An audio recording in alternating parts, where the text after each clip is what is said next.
I have some problems with tattoos myself, because I used to live together with this maniac guy from the ex-Mayhem Faggot, and we had a tattoo machine. And I'm gonna show you something that I never showed to anyone before.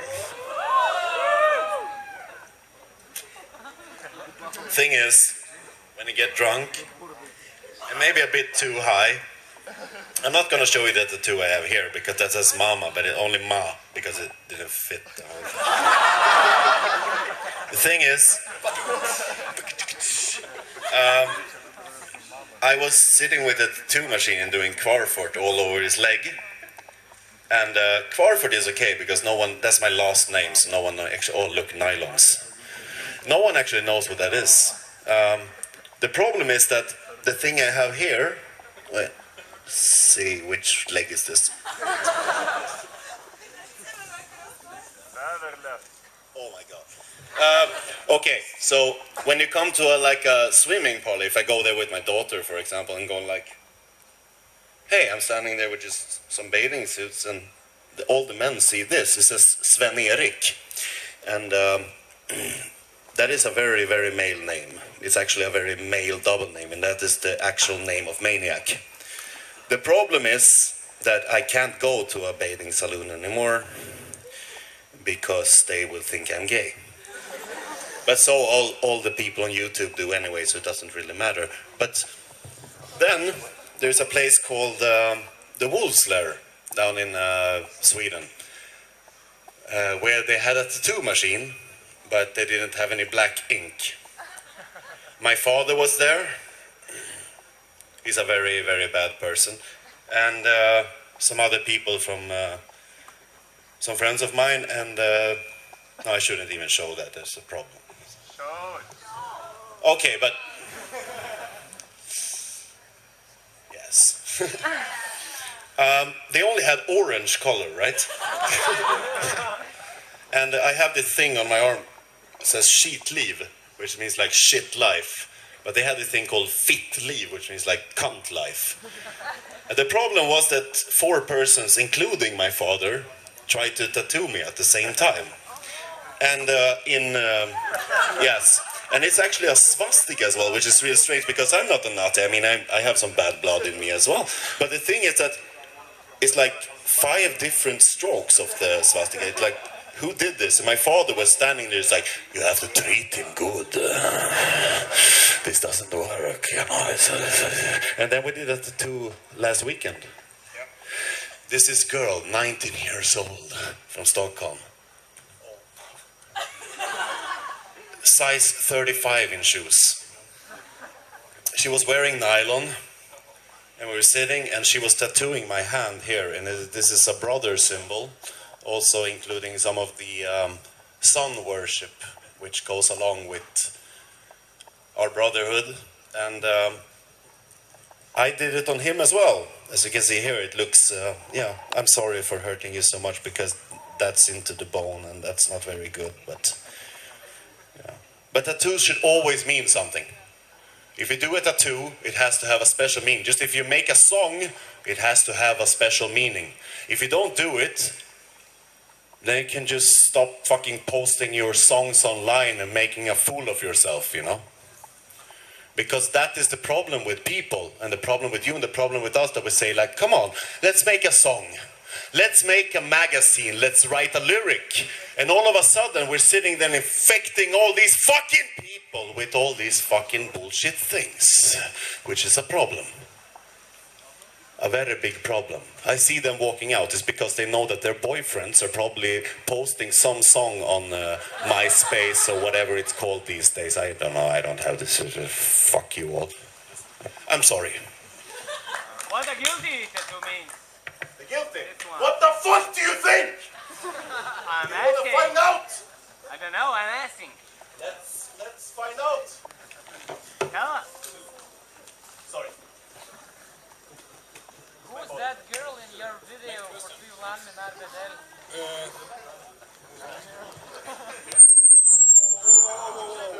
Sorry, guys. You're not a Who's that girl in your video for Tvivlan med Narvedelle? The little girl? Yeah, who sings Sunshine, My Only Sunshine.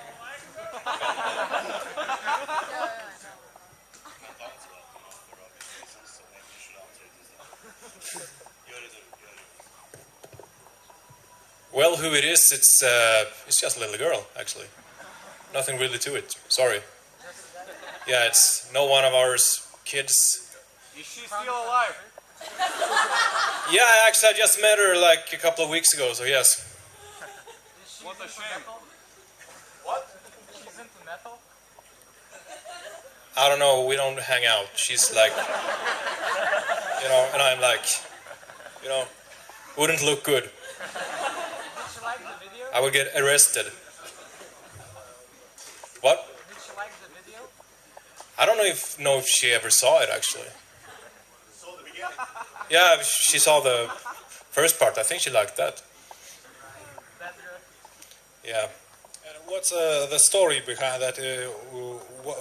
About that idea with a girl, little girl, to make a video? We're gonna pass this one on. That whole album was written while I was on heroin, so I stopped that now. I haven't done heroin for many years, but the thing is that heroin is also a way to reach Satanas and to reach the ultimate darkness. And to do that, this is just what the video talks about. That you are sitting here and you're talking about war and Satan and all this wonderful, beautiful stuff. But then in the end, the guy who falls asleep there, this will go deeply into his brain. The thing is, if you want to experience Satan, just, don't sit on the internet, come on. Don't sit on, fmp666.com or whatever. Just fucking go out on the street, get into a few fights, and sell your mother to the devil by, giving some fucking... instead of using your money on buying some fucking stupid mayhem bootleg, why don't you just give it to a little boy who goes to school and has never tried heroin in his life and just, give it to him. No, seriously, I mean, if you're talking about Satan and war, why are you... wasting your money on all this superficial bullshit instead when you can give it to the devil by doing that. That is what this song is about, and it's about addiction and coming away from addiction, because if you get away from addiction, rit aserate, or whatever you would call it, or blah blah blah, and you would rise up to the light or to the darkness, whatever you would label it as, then you reach the ultimate Satan and what comes inside of you. That is what this song is about, and the whole album basically. And that is why we have my brother there as well, destroying his life and his veins and everything that he holds dear, and all his family, who's looking at it from Iceland and saying like, this is not okay. And that is the whole thing. So another question is about the songs. We talked about stories behind the songs, and do you have some songs of maybe other artists, your influences, the song which is inside you, which you can feel every time you listen, 1,000 times, 1,000,000 times, but you feel that feeling the same, and which is, I don't know, the most important lyrics, or the most influential lyrics. So do you have some songs and the examples? Yeah. Actually, there's quite a lot, but since I remember, I've been a fan of Leonard Skinner, Southern rock, so I guess Freebird is a song that, touches me every time. And of course there's lots of others, but if I had to pick one song, I guess it will be Leonard Skinner's Freebird. Yeah.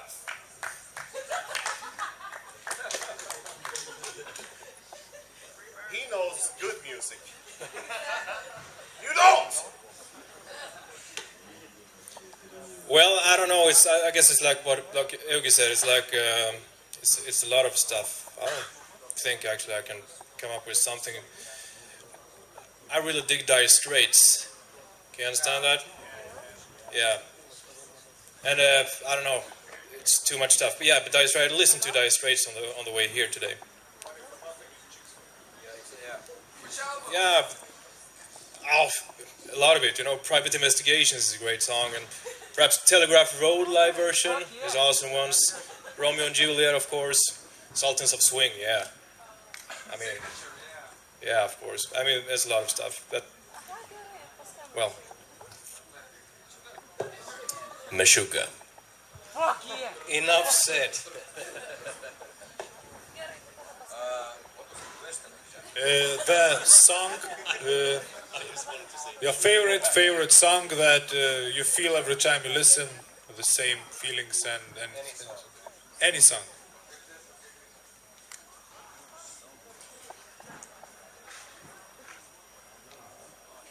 Maybe some examples of the music you listen to, just. It's still way too broad question to be answered. From yeah, because there's just so many.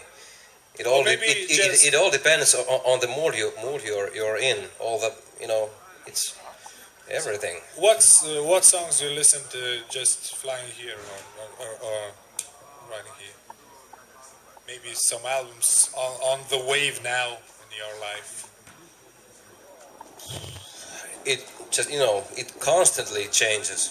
Right now I'm listening to shitloads of Nine Inch Nails, which is like weird for me as a drummer who loves natural kind of stuff, to be suddenly into some machine pop kind of punky kind of stuff. But that's my thing now. In a couple of weeks, couple of days, couple of minutes might be something else, something totally different, and which I feel just as strongly. I think it's natural for musicians. Yeah, it might be, unless you are in a really narrow path, Yeah. which you are doing, which you like to be into. I don't actually believe that people can be actually so selective about their music. They just make a decision to ignore everything else.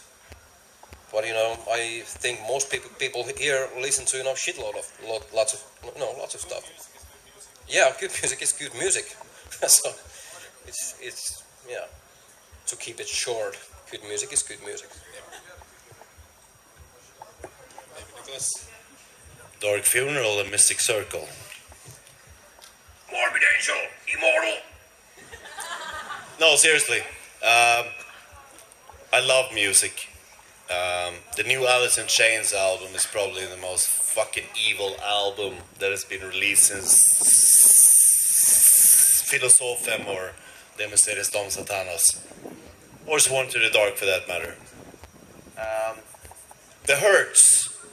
That's something that everyone of you should check out instead of listening to all the shit bands that play here. Yeah, don't listen to Shining. Inject Shining.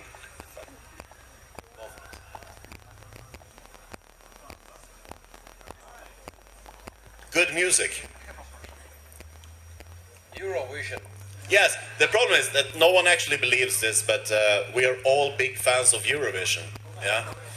And I was so fucking angry this year when Denmark won.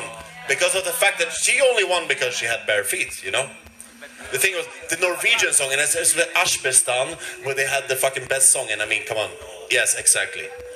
This is much better than all these fucking, obscure black metal releases that you buy and blah, blah, blah, blah, blah. And this guy just listens to... What do you listen? Episode 13. Episode 13 from Turkey. Yeah, that's even more obscure than, your Nargaros stuff. Is that a bomb? Hopefully. Let's wait. Do you want to hear this guy play drums or something later? Or do you want to hear those two guys play with guitars while they...